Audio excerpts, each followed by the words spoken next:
Selanjutnya kita melihat kepada aspek yang lain, yaitu dalam sistem informasi dan cara pengukuran.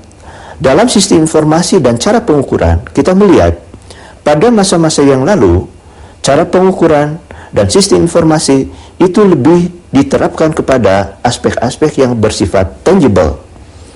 Faktor manusia adalah faktor yang bersifat intangible. Faktor finansial, faktor produksi semuanya adalah merupakan faktor yang bersifat tangible, dan itu adalah sudah masuk dalam suatu sistem penataan, perencanaan, dan evaluasi.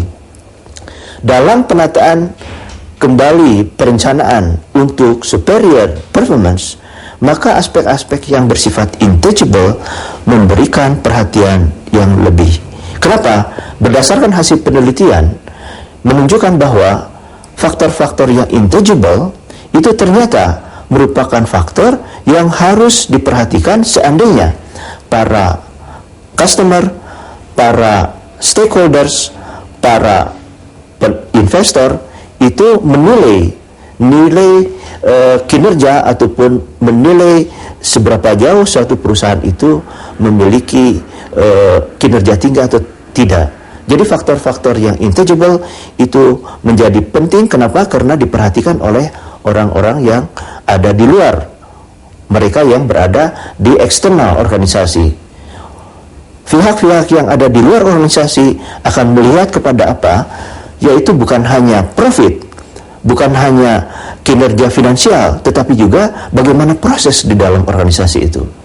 Proses di dalam organisasi itu berkaitan dengan mekanisme sumber daya manusia yang pada konsep yang lama itu adalah merupakan suatu yang intangible.